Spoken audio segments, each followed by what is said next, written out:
Success मंत्रा, V shape future.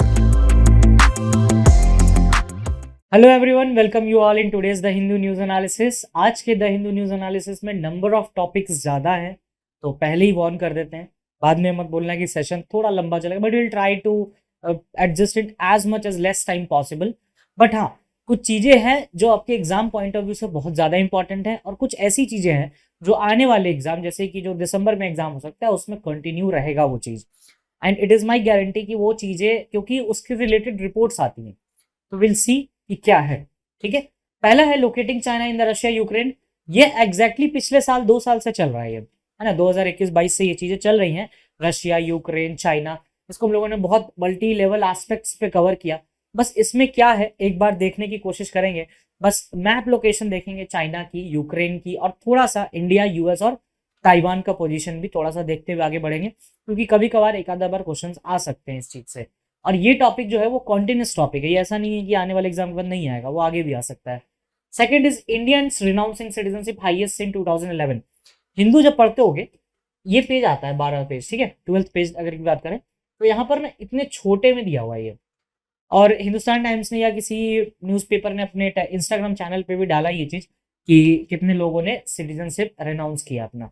तो इसमें हम सिटीजनशिप से रिलेटेड लॉज को देखेंगे, किस आर्टिकल में इसका पॉलिटिकल एस्पेक्ट देखने की कोशिश करेंगे। थर्ड है women can pray in segregated spaces. Exactly कल क्या हुआ, all India Muslim personal law board supreme court में खड़ी थी, और सुप्रीम कोर्ट में पूछा गया था कि मुस्लिम वुमेन को प्रेयर करने की इजाज़त नहीं होती है इन मस्जिद में। तो मुस्लिम लॉ पर्सनल बोर्ड ने कहा कि नहीं, वो कर सकती हैं, सेग्रीगेट स्पेसेस होते हैं वहां पे कर सकती हैं। तो इस पर खैर सुनवाई चल रही, तो देखेंगे कि एग्जैक्टली हमें क्या देखना है इसमें। All India Muslim personal law board, AIMPLB क्या होता है, ये एनजीओ है एक तरह से, कहते हैं ये लोग की एनजीओ है, क्या गवर्न होता है, किसने बनाया, और AIMPLB से रिलेटेड ये जो केस है, इस केस का क्या नाम है। ठीक है, for Brus feeling rootedness in the vote. देखो, ब्रूज एक बेसिकली ट्राइब है, कम्युनिटी ट्राइब है नॉर्थ ईस्ट का, तो देखेंगे कि ब्रूज क्या ट्राइब होता है, और ये इनको voting right from refugee to voting rights, तो एक लंबा सफर तय किया है इन्होंने 1997 ऑनवर्ड से, तो उसको भी देखने की कोशिश करेंगे। SSLV vehicle D2 will lift from the Sriharikota today. ये व्हीकल D2 लॉन्च हुआ है, स्मॉल सैटेलाइट लॉन्च व्हीकल, तो इससे रिलेटेड क्वेश्चंस आपके एग्जाम में आ सकते हैं। एमएच सेट स्लैट इन सब में पूछा जाता है। और कितने लॉन्च व्हीकल्स है, कौन सा प्राइवेट पैड है लॉन्च व्हीकल में, वो कौन सा है, अगर आपको पता है तो कमेंट सेक्शन में बताइए, नहीं तो लास्ट तक पहुंचते पहुंचते विल कवर इट। ठीक है, India will never abandon the people of Afghanistan says NSA Doval and the Moscow meet. देखो, बेसिकली रशिया में अफगानिस्तान मीट हो रहा है, जिसमें NSA ने कहा, NSA मतलब नेशनल सिक्योरिटी एडवाइजर है इंडिया के, जिसको जिनका पूरा नाम है अजीत डोभाल साहब। तो डोभाल साहब ने कहा कि हम अफगानी पीपल को नहीं छोड़ेंगे अकेले, हम उनको साथ लेके चलेंगे। ठीक है, तो क्या है ये रो अफगानिस्तान के, और कहाँ कहाँ मीट्स होती है, 4th मीटिंग कहाँ हुई थी, 5th मीटिंग, और लास्ट में एक टॉपिक है जिसका स्क्रीनशॉट ही केवल मैंने डाला है, वो है विमेन T20 वर्ल्ड कप। आप बोलते हो ना सर स्पोर्ट्स का क्या क्या पढ़ना है, तो स्पोर्ट्स का women T20 world cup start हो रहा है, तो जितनी इन्फॉर्मेशन हिंदू ने दी उतना सफिशियंट है, मोर देन एनफ है अभी के लिए। बाकी लास्ट में फाइनल सेमीफाइनल्स इंडिया का क्या पोजीशन होगा वो हम देख लेंगे फरवरी एंड तक। ठीक है, तो ये लास्ट टॉपिक है जो इसमें मेंशन नहीं है, तो आई गेस की क्लियर होगा यहाँ तक। अब स्टार्ट करते हैं हमारे टॉपिक्स पे, फोकस करेंगे। Locating India China, locating China in the Russia Ukraine war. देखो, पहले चाइना और रशिया यूक्रेन पे जाने से पहले we need to locate the position of these countries in the map. ठीक है, वर्ल्ड मैप देखोगे तो ये रहा इंडिया का पोजीशन, ये रहा इंडिया का पोजीशन, ठीक है, I hope it must be visible. और ये रहा आपको चाइना येलो कलर से। चाइना जो है, एक क्वेश्चन पूछा गया था आपको क्लैट में कि चाइना इंडिया के साथ कितना लंबा बॉर्डर शेयर करता है, जब रशिया यूक्रेन की बात हो रही थी। अच्छा, एक चीज याद रखना, चाइना कितने इंटरनेशनल कंट्रीज के साथ अपना बॉर्डर शेयर करता है, इंटरनेशनल बॉर्डर IB। ठीक है, इंटेलिजेंस ब्यूरो मत समझना, इंटरनेशनल बॉर्डर है। अगर इंटरनेशनल बॉर्डर देखोगे तो चाइना शेयर करता है इंडिया के साथ, चाइना शेयर करता है नेपाल के साथ, ठीक है, चाइना शेयर करता है भूटान के साथ, चाइना शेयर करता है, इधर आ जाओगे तो पाकिस्तान, अफगानिस्तान, तजिकिस्तान, तुर्कमेनिस्तान और कजाकिस्तान, इनके साथ शेयर करता है। तो कजाकिस्तान, तुर्कमेनिस्तान, अफगानिस्तान, पाकिस्तान, और एक आ गया आपका ये तजिकिस्तान, यस, उधर तुर्कमेनिस्तान, उधर चला जाएगा तजिकिस्तान। तो इतने कंट्रीज के साथ चाइना बॉर्डर शेयर करता है। बट हम लोगों ने एक चीज भूल गए यहाँ पे, ऊपर वाला portion, that is the Mongolia. ये टेन टू पीपल फॉरगेट कि मंगोलिया भी है ऊपर में। मंगोलिया से ऊपर चले जाओगे तो ये रशिया है, अब रशिया है तो वो एशिया और यूरोप दोनों में आ जाता है। रशिया, ये जो आप देख रहे हो ये लाइन ना इधर साइड से निकलता है, इसे हम कहते हैं उरल माउंटेन्स, याद रखना उरल माउंटेन्स। उरल माउंटेन जो है, ये यूरल माउंटेन लोग बोलते हैं, उरल माउंटेन जो है वो आपको यूरोप को एशिया से तोड़ता है, अलग करता है बेसिकली। और इधर आ जाएगा आपको एशिया को नॉर्थ अमेरिका से अलग करने वाला एक स्ट्रेट है जिसे हम कहते हैं बेरिंग स्ट्रेट। ये सब थोड़े थोड़े नाम याद रखना, बेरिंग स्ट्रेट। अब क्योंकि इसी का पार्ट है तो will cover the geography and see together. और ज्योग्राफी पूछी जाती है आपकी सी उसमें एमएच सेट और स्लैट में, तो ये छोटे छोटे क्वेश्चन है। कोई लेट सपोज ना रशिया यूक्रेन का मैप कोई देख रहा है तो यहाँ पे बैठा बैठा अच्छा हाँ बेरिंग स्ट्रेट से तो क्वेश्चन पूछ ही सकते हैं, पूछ लेते हैं कौन सा सेपरेट करता है।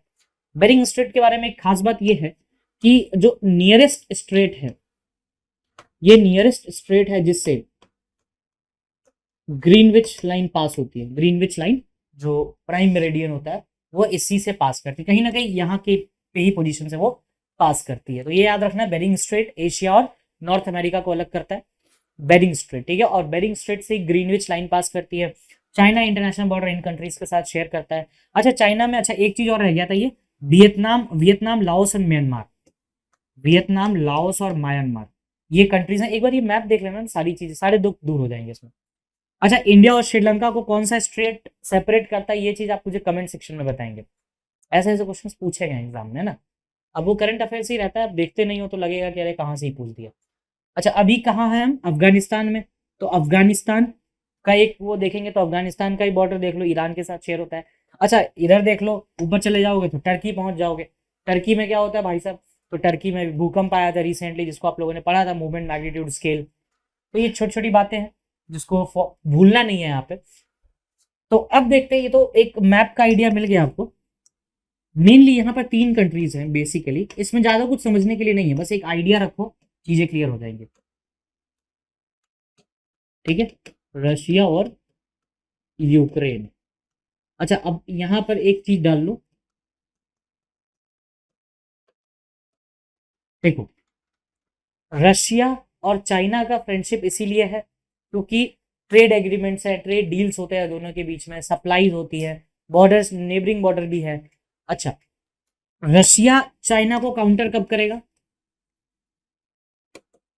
क्यों चाइना जो है वो अपनी हेजेमनी बनाना चाहता है एशिया में, कि एशिया में मेरा राज हो। अब एशिया का पार्ट रशिया भी है। अच्छा अगर केवल एक दोस्त रखोगे तो वो कब धोखा देगा पता नहीं, इसलिए 2-3 को रखो तो बेनिफिट रहता है। तो रशिया के इंडिया के साथ भी रिलेशन अच्छे हैं, इंडिया के साथ भी अच्छे, चाइना के साथ भी अच्छे, कि दोनों के साथ बना के चलेंगे, ये धोखा दिया तो ये धोखा दिया तो ये, ऐसे चलता है इंटरनेशनल रिलेशन। चाइना की यूएस के साथ इसीलिए होता है प्रॉब्लम क्योंकि हेजेमनी बनाना है चाइना को, I am better than US वाला थिंग। और रशिया यूक्रेन का तो आपको पता ही है, इनका कॉन्फ्लिक्ट ही चलता है। तो आई गेस कि ये एक चीज थोड़ा सा कॉम्प्लिकेटेड है, बस ये चीज याद रखना कि Russia having friendship with China and India both, China don't want USA to create hegemony, इसलिए उसका यूएसए के साथ पंगा चलता है। अब रशिया इंडिया के साथ भी बनाना चाहता है और चाइना के साथ भी ट्राइलेटरल बनाना चाहता है कि भाई दोनों को साथ लेके चलेंगे तो एशिया में 2 बड़े प्लेयर्स कौन है, चाइना और इंडिया, तो इन दोनों के साथ बना के रखेंगे तो अपना काम सही चलेगा। वही चीज अगर आप मैप में देखने की कोशिश करो तो ये देखना, एशिया का बड़ा प्लेयर है एक इंडिया, एक है चाइना और एक है रशिया। तो रशिया इसके साथ भी बना के चलेगा और इसके साथ भी बना के चलेगा। और चाइना जो है अपना ये साउथ चाइना सी और पैसिफिक या इंडियन ओशन में अपना वो बनाना चाहता है वर्चस्व की हम ब्रह्मास्त्र में, बट ये चीज नहीं होने देगा कौन, रशिया। रशिया इसको हमेशा काउंटर करेगा क्योंकि अगर एक पावरफुल हो गया तो वो दोनों को बर्बाद करके छोड़ेगा, ठीक है। चलिए नेक्स्ट है, ये आपका पूरा है कि जो भी बात कर रहे थे हम वही सब चीजें, टेरिटोरियल इंटीग्रिटी, और कहीं ना कहीं इसमें बताया गया है कि चाइना जो है एक न्यूट्रल एस्पेक्ट ले रहा है, क्योंकि चाइना को कभी आपने देखा होगा तो सिक्योरिटी काउंसिल उसने कभी रशिया के अगेंस्ट भी वोट किया और उसके साथ भी किया है। तो उन्होंने कहा कि हम न्यूट्रल है, हर कंट्री को अपने सॉवरेनिटी का राइट है, और चाइना वही सॉवरेन प्रोटेक्ट कर रहा है। नाउ नेक्स्ट टॉपिक है हमारा, ये छोटा सा ही टॉपिक था, उसमें ज्यादा कुछ था भी नहीं, बस आपको एक आइडिया रहना चाहिए। क्वेश्चंस ज्योग्राफी के पार्ट से बन सकते हैं उसमें, बट हाँ करंट एस्पेक्ट से थोड़े चांसेस कम है, बट करंट को ज्योग्राफी से रिलेट कर दिया जाता है। बेरिंग स्ट्रेट पूछा जा सकता है, साउथ चाइना सी पूछा जा सकता है, ताइवान पूछा जा सकता है, ताइवान का पुराना नाम पूछा जा सकता है, और कितनी बार पूछा भी गया है, मॉक्स में पूछा गया है कि ताइवान का पुराना नाम जो आइलैंड ऑफ फॉर्मोसा जिसको बोलते हो वो चीज। ठीक है, या फिर फॉर्मोसा स्ट्रेट बोलते हो। अब आते हैं Indians renouncing citizenship highest since 2011।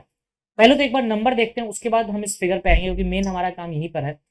16,63,000 लोगों ने इंडिया की सिटीजनशिप छोड़ी है 2011 से, और 2,25,000 तो जयशंकर साहब ने कहा है लास्ट ईयर हुआ था।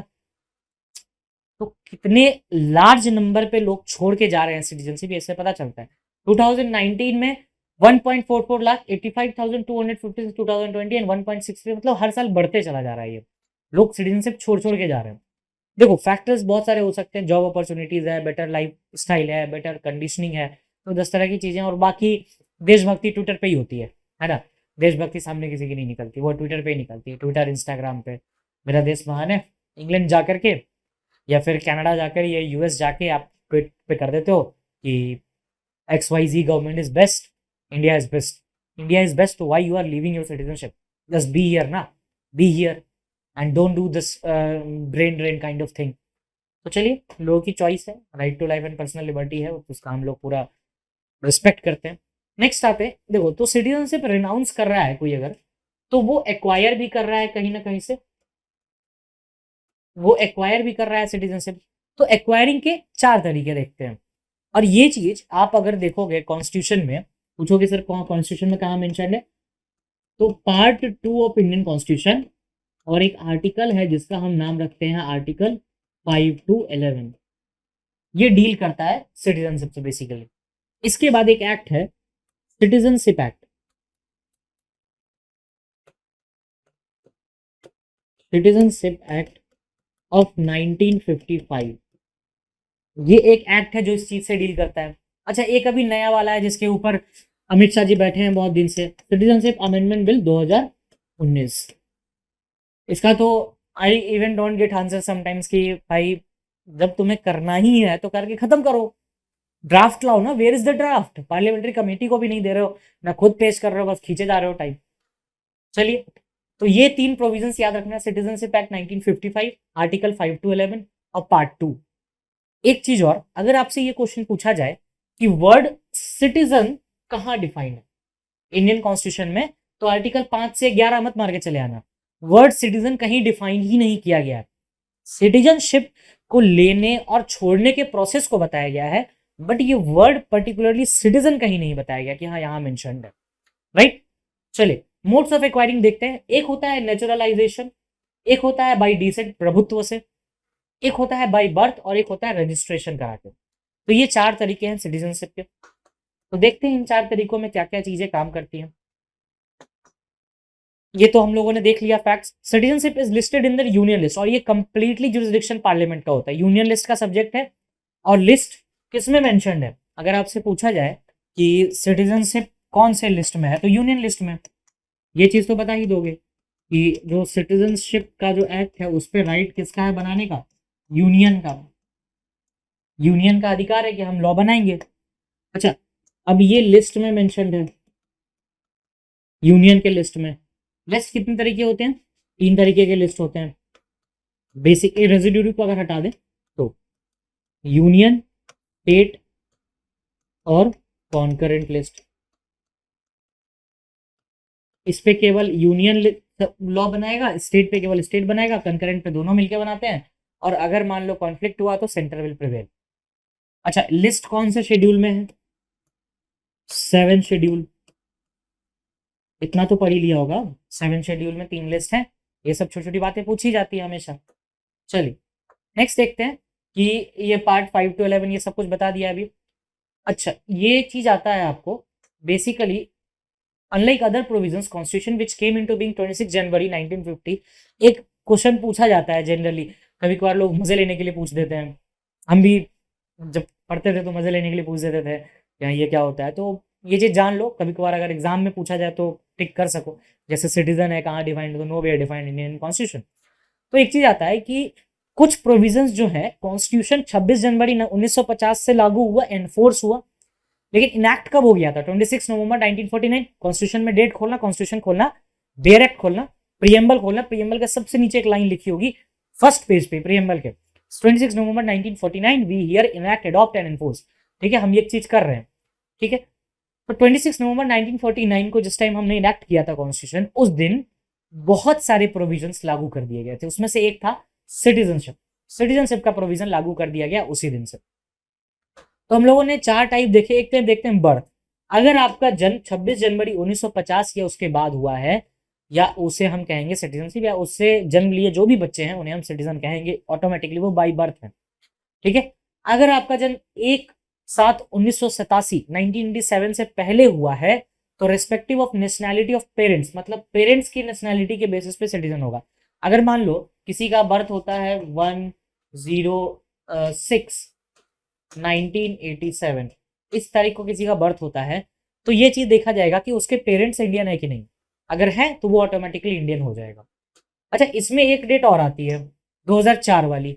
या तो 1987 के बाद हो और 4 से पहले हो, तो बस वही चीज देखा जाएगा कि पेरेंट्स का क्या था at the time of his her birth, parents का क्या सिटीजनशिप था। सिंपल। ठीक है, ये तो बाई बर्थ हो गया। तो बाई बर्थ में हम लोगों ने क्या देखा, अगर इसको मगअप करेंगे तो 3 डेट्स देखे हम लोगों ने। एक तो हम देखेंगे 26 जनवरी 1950। इसके बाद कोई भी बर्थ लेता है वो ऑटोमेटिकली सिटीजन हो जाएगा इंडिया का। अच्छा, एक देखा हम लोगों ने 01/07/1987।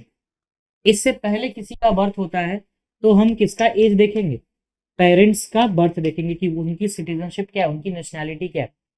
एक हम देखेंगे 02/12/2004।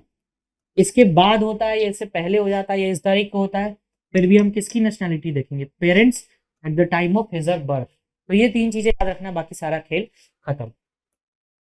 नेक्स्ट है हमारे पास every person born in India. इसके बाद होगा तो एटलीस्ट 1 पेरेंट जो है, जो 3/12/2004 वाला कॉन्सेप्ट था, अगर उसके बाद कोई जन्म लेता है तो ये चीज देखा जाएगा कि 2 में से एक, मतलब मदर या फादर में से कोई एक पर्सन सिटीजन होना चाहिए इंडिया का, और कोई भी पर्सन इलीगल इमिग्रेंट नहीं होना चाहिए eight the time of birth. Next होता है रजिस्ट्रेशन से, मतलब रजिस्टर करा लो, 7 साल तुम इंडिया में रह लो, मान लेंगे तुम वो इंडियन। मतलब कैसे करोगे, कैसे मानोगे सर 7 साल हो गया, तो सड़क पे थूकने लग जाओगे, टॉफी रैपर फेंकने लग जाओगे, यहाँ वहाँ स्मोकिंग करना शुरू कर जाओगे, बच्चों को मारने पीटने लगोगे, तो ऑटोमेटिकली तुम सिटीजन हो। तुम्हारे अंदर वो क्वालिटीज आ गई हैं, 7 साल में मानते हैं क्वालिटी आ जाती है, तुम रजिस्ट्रेशन करा लो, यू आर परफेक्ट सिटीजन। ठीक है, just take it as a joke. एक पर्सन जो इंडियन ऑरिजिन है वो किसी और कंट्री में रह रहा है, आउटसाइड अनडिवाइडेड इंडिया के किसी और पार्ट में रह रहा है। A person who is married to an Indian citizen, वो किसी शादी कर लेता है और 7 साल लेता है। 7 साल का कंपलसरी है भाई साहब। 7 साल में तुम्हें हम ट्रेन कर देंगे प्रॉपर, तुम 7 साल में ट्रेन होकर रजिस्ट्रेशन करा सकते हो। अच्छा, सिटीजनशिप कोई राइट नहीं होता है कि मेरा राइट है, मैंने अप्लाई किया तो मेरे को दो, नहीं, ऐसा कुछ नहीं है। आप एलिजिबल हो जाते हो, फाइल कर दो, बाकी सरकार के प्रभुत्व के ऊपर है कि वो करे या ना करे। By descent a person born outside India, जो कि 26 जनवरी 1950 के बाद बाहर पैदा लिया है, इंडिया के बाहर, वो सिटीजन हो सकता है बाय डिसेंट अगर उसके father was a citizen of India by birth. मान लो किसी का जन्म होता है मलेशिया में 27 जनवरी 1950 को, तो वो 26 जनवरी के बाद है और बाहर भी है, लेकिन उसके फादर इंडियन है, तो फादर इंडियन है तो डिसेंट से सिटीजनशिप मिल जाती है। जनरली ये चीजें जो है ना वो आपको उनके लिए यूज होता है, डिप्लोमेट्स के लिए। तो फॉरेन डिप्लोमेट्स होते हैं, फॉरेन डिप्लोमेट्स वो इंडियन सिटीजन तो होते ही हैं। अब क्या है कि मान लो कि eight the time of their office वो अगर बाहर रह रहे हैं, पाकिस्तान में, चलो मान लो उनकी पोस्टिंग हुई पड़ी है, तो बच्चा वहां होता है उनका, अगर तो देख लिया जाएगा कि अच्छा डिप्लोमेट है, बाहर रह रहा है, तो देखेंगे कि अच्छा डिप्लोमेट की सिटीजनशिप इंडियन है, मिल जाएगी, डिसेंसी से आपको सिटीजनशिप मिल जाएगी। चलिए नेक्स्ट देखते हैं person of Indian origin who is resident of, अच्छा ये तो सॉरी, नेचुरलाइजेशन का क्या है। नेचुरलाइजेशन में आप 12 साल तक इंडिया में रहते हो throughout 12 months preceding the date of application and 11 years in the aggregate and fulfills all qualification in the third schedule of citizenship act। उसमें मत जाओ, देखो सिंपल सी बात है, 12 साल तक लगातार रहने की जरूरत नहीं। जैसे मान लो कि 7 साल तो रह लिए तुमने, ठीक है, 11 साल देखा जाएगा कि हाँ तुम इंडिया में हो, तुम्हारी एक्टिविटीज ठीक ठाक है। रजिस्ट्रेशन मान लो मुझे नेक्स्ट ईयर कराना है, तो नेक्स्ट ईयर से अभी तक पहले, मतलब आज से लेकर नेक्स्ट ईयर तक 11 महीना तक हम रेगुलर इंडिया में, हम कहीं भी बाहर नहीं गए, तो हम रजिस्ट्रेशन करवा सकते हैं, हम भेज सकते हैं भाई नेचुरलाइजेशन से सिटीजनशिप दे दो। अब सिटीजनशिप ले ली, तो यहाँ पर क्या बात हो रही थी, 16 लाख लोगों ने रिनाउंस किया है सिटीजनशिप। तो लॉस ऑफ सिटीजनशिप एक कॉन्सेप्ट आता है, वो 3 तरीके से लूज कर सकते हो। एक तो होता है आपको भाई हमने रिनाउंस कर दिया, रिनाउंसिएशन। रिनाउंस मतलब मैंने गिव अप कर दिया, भाई I am surrendering my citizenship, मैंने किसी और कंट्री की सिटीजनशिप लेनी है, मैंने सरेंडर कर दिया, मैंने नहीं रहना सिटीजन, ठीक है, वो हो गया रिनाउंस। अब आता है टर्मिनेशन।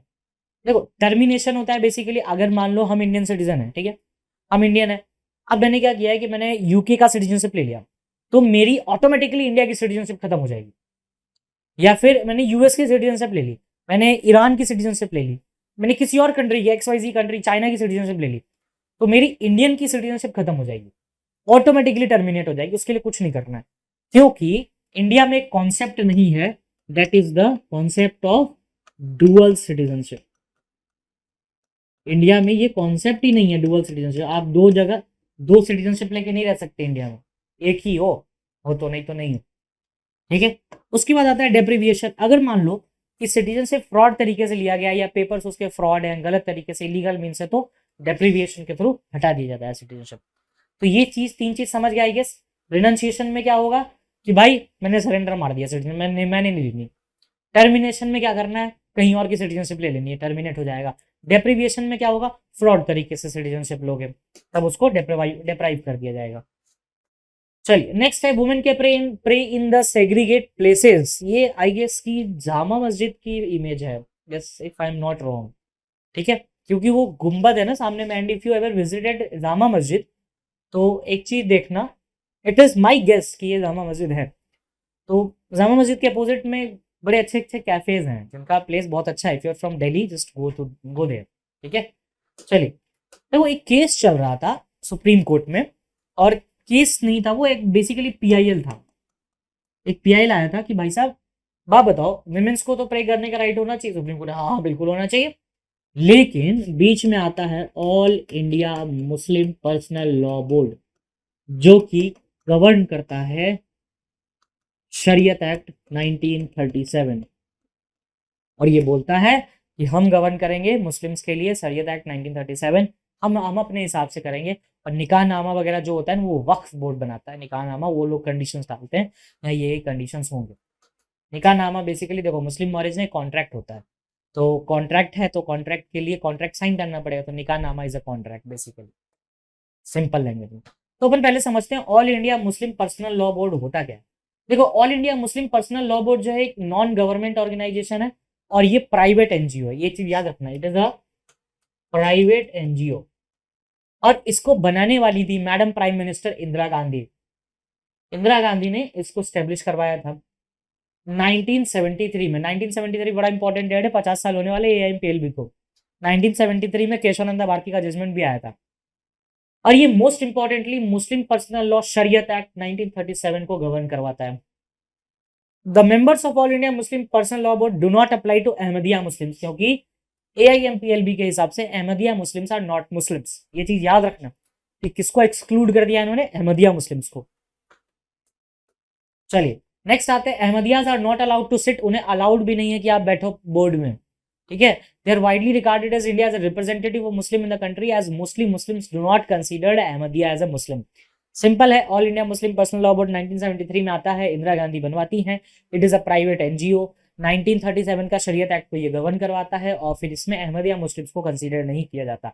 और अभी करंट प्रेसिडेंट कौन है AIMPLB का, है राबे हसानी माधवी, याद रखना, RHN।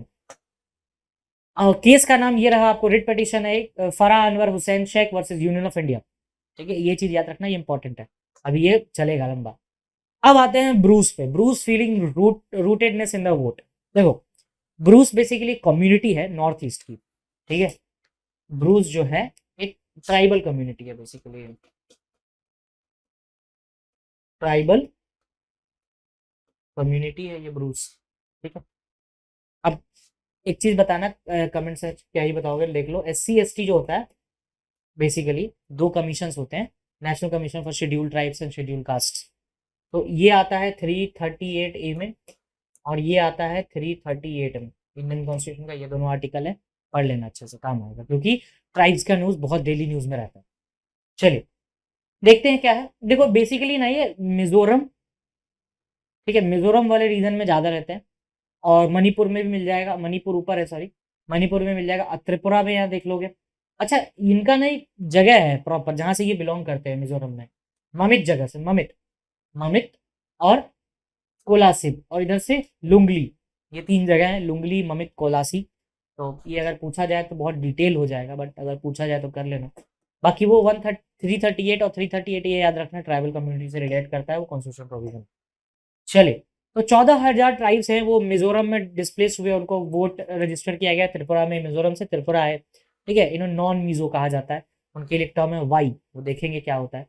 तो ब्रू रिफ्यूजी कौन है वो देखना जरूरी है। ब्रू रिफ्यूजीज को हम रियांगास के नाम से जानते हैं, रियंग्स।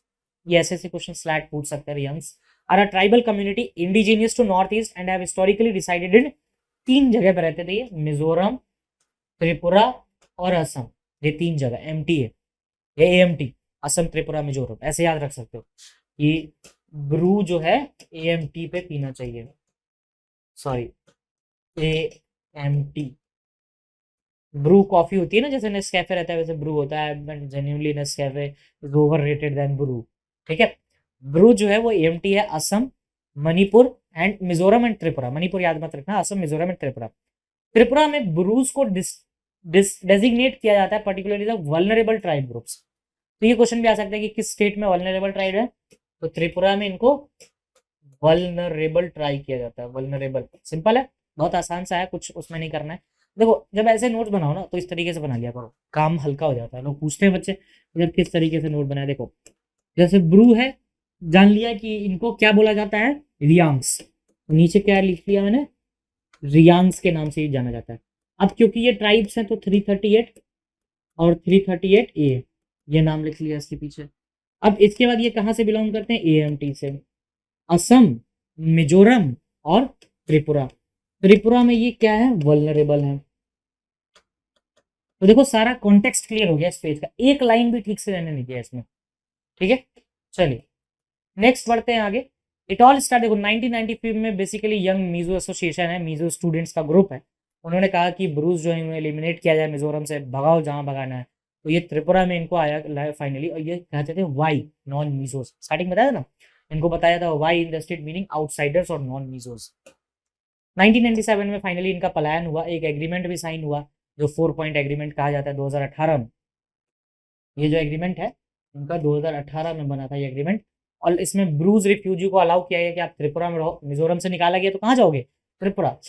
असम, मिजोरम, त्रिपुरा। मिजोरम से निकाला गया तो हम जाएंगे त्रिपुरा, ये चीज याद रखना। ब्रूज ने क्या किया, ब्रूज को एम से निकाल के टी में डाल दिया, इस तरीके से याद कर सकते हो। The Bru who returned to Mizoram in the 8 phases of repartition in 2000 cannot however come back to Tripura, जो 2019-9 के बाद आए वो कभी वापस नहीं जा पाए। उसके बाद फ्रेश सर्वे है कि नंबर ऑफ दोस्त सेटल रिलीफ कैंप्स में सेटल्ड है। स्पेशल डेवलपमेंट पैकेज है, इनको 600 करोड़ का फंड एलोकेटेड है। और क्या है, रिहेबिलिटेशन पैकेज है इनको 1.5 गैंडा का, और of land for building a home 1.5 lakh, house assistance के लिए 4 लाख। होता है ना कि यार कैंप्स में नहीं रह सकते, घर में लोग रहते हैं तो उसमें 10 शिकायतें करते हैं, ये नहीं है वो नहीं है, ये तो फिर भी कैंप में रह रहे हैं। They will also receive a monthly allowance दिया जाएगा 5,000 का through Aadhaar enabled direct benefit transfer scheme. ये चीज याद रखना, डायरेक्ट बेनिफिट ट्रांसफर स्कीम किससे रिलेटेड है, आधार से, ठीक है। टाइमलाइन प्रोवाइडेड है, all Bru refugee will be move to resettlement location in 4 clusters, paving the way for the closure of the temporary camps within 180 days of the spring and the payments completed with in 270 दिन के अंदर payment complete करो, 180 दिन के अंदर इनको camp से हटा के जगह जगह पर ढंग की जगह पर पहुंचाओ। नेक्स्ट हमारे पास SSLV vehicle D2 will lift off from Sriharikota. इसमें 3 है, बेसिकली 3 टारगेट्स हैं, तो उन टारगेट्स को देखेंगे कि कौन कौन से हैं, क्या उनका मैथमेटिक्स है, ठीक है। It will inject 3 satellites. ISRO का एक तो EOS-07 है पहला, दूसरा है यूएस बेस्ड अंतरिक्ष जनस, और तीसरा है चेन्नई बेस्ड स्पेस किड्स। याद रखना 3 चीजें हैं और तीनों के बारे में डिटेलिंग में पढ़ना है। Azadi sat into 450 kilometre orbit. SSLV D2 lift कर, आज सुबह लिफ्ट कर चुका होगा, ये आज फ्राइडे है वैसे भी। चलिए US-07 ये 156.3 kg का सैटेलाइट है, design develop realised by the ISRO. It mission objective is to design develop payload का, बस इतना याद रखो कितने का था और किसने बनाया। इसरो ने बनाया 156.3 वेइंग अराउंड। अच्छा जैनस का कितना वेट है, 10.02 kg का है। ये अंतरराष्ट्रीय सॉफ्टवेयर प्लेटफॉर्म पे बेस्ड है, ASP पे। फिर आजादी सेट 8.7 kg का है, ये 750 गर्ल्स स्टूडेंट बनाया था, स्पेस किड्स इंडिया चेन्नई ने, ठीक है। मेजर लॉन्च पैड्स उसमें बस ये 3 चीजें रखना, किसने क्या बनाया और कहाँ से क्या रेफर होता है, कितना वेट है, बस। ये जो फालतू चीजें पढ़ने लग जाते हो ना, मत पढ़ो उतना, इतना पढ़ो जितना एग्जाम में आता है, तो उतना सफिशियंट है। अब आपके एग्जाम के परस्पेक्टिव से अगर बात करें हम, CLAT, AILET, DU, MH CET SLAT 5 year 3 year जो भी है। मेजर लॉन्च पैड्स एचएमबी इसमें आ जाता है। मेजर लॉन्च पैड्स इंडिया में 3 मेजर लॉन्च पैड्स हैं, एक मिलिट्री है और 2 वैसे हैं, ठीक है, तो वो भी देखेंगे। पहला है विक्रम साराभाई स्पेस सेंटर थिरुवनंतपुरम, थुम्बा, केरला, पहला है, याद रखना, नाम तीनों का नाम देखेंगे। दूसरा है सतीश धवन स्पेस सेंटर श्रीहरिकोटा। तीसरा है अब्दुल कलाम आइलैंड उड़ीसा। अब्दुल कलाम आइलैंड का नाम पहले ये नहीं था, पहले नाम था व्हीलर आइलैंड। अगर लग रहा होगा कि स्पेलिंग क्या है व्हीलर की, तो आगे लिखा है वैसे, अब्दुल कलाम आइलैंड का पहला नाम था व्हीलर आइलैंड। तो ये चीज याद रखना, ये छोटा सा नाम है। नेक्स्ट देखते हैं विक्रम साराभाई का क्या है, Thiruvananthapuram Kerala. This space centre is named after the father of Indian space research organisation, doctor Vikram Sarabhai के नाम पे है। अर्लियर इसको Thumba equatorial rocket launching station बोलते थे हम, क्योंकि थुम्बा में था। When it was started in 1963। ये लार्जेस्ट है इसरो के फैसिलिटीज में, और ये व्हीकल्स टेक्नोलॉजीज इनके लिए वेन्यू बनाया गया। सतीश धवन पे आते हैं। लोकेटेड इन श्रीहरिकोटा आंध्र प्रदेश, सतीश धवन के नाम पे है। Sriharikota is rocket launch centre, rocket launching centre है। 1969 में स्टैब्लिश हुआ, ये इक्वेटर के पास में। ये क्वेश्चन पूछा गया है एक बार एमएच सेट में कि which of the following launch pad is nearest to the equator. ये है आपको सतीश धवन स्पेस सेंटर, याद रखना, नियरेस्ट टू द इक्वेटर। 1969 में बना था, इससे पहला वाला 1963 में बना था, ठीक है। यहाँ पे हेवीएस्ट रॉकेट लॉन्च होते हैं ईयर वाज, जिसमें हेवीएस्ट रॉकेट लॉन्च किया गया था वो था 6,90,000 किलोग्राम का। तो ये दो इन्फॉर्मेशन है, और एक ये इनका ईयर 1969 में इक्वेटर के पास बनाया गया था। नेक्स्ट है हमारे पास military rocket testing sites. Military rockets जो होते हैं उनका अब्दुल कलाम आइलैंड है, व्हीलर आइलैंड पहले कहा जाता था, आइलैंड्स पे ही होते हैं मिलिट्री, और ऑपरेटेड बाय डीआरडीओ। बाकी को इसरो ऑपरेट करता था, इसको डीआरडीओ ऑपरेट करता है। Its main purpose is to make an advancement development of launch vehicle technology in arm forces के लिए है वो बेसिकली। प्राइवेट लॉन्च पैड ये लास्ट ईयर किया था नवंबर में, Chennai based space tech started है अग्निकुल कॉस्मोस, और इस ना पैड का नाम भी है Agnikul. Agnikul private launch pad है, अग्निकुल बनाया है अग्निकुल कॉस्मोस ने, चेन्नई बेस्ड स्टार्टअप है, और लॉन्च पैड नियर है सतीश धवन स्पेस सेंटर के पास। अभी तो नया है ना, प्राइवेट है, तो उसको थोड़ा सब से देखना पड़ेगा। ये इलोन मस्क की कारीगरी है सब प्राइवेट का। नेक्स्ट है हमारे पास, India will never abandon the people of Afghanistan says NSA Doval at Moscow meet. तो मॉस्को मीट में जाएंगे आराम से, पहले अफगानिस्तान की ज्योग्राफी देख लो। ये रहा अफगानिस्तान। अफगानिस्तान के आसपास कौन कौन से कंट्री है देखो, पाकिस्तान, ठीक है, तुर्कमेनिस्तान, तजिकिस्तान, उज्बेकिस्तान, और इधर ईरान, ठीक है, और नीचे है आपका अरेबियन सी। तो 1 2 3 4 5 5 कंट्रीज के साथ इंटरनेशनल बॉर्डर बनाता है अफगानिस्तान का। नीचे पाकिस्तान, तजिकिस्तान, उज्बेकिस्तान, तुर्कमेनिस्तान और ईरान, ठीक है।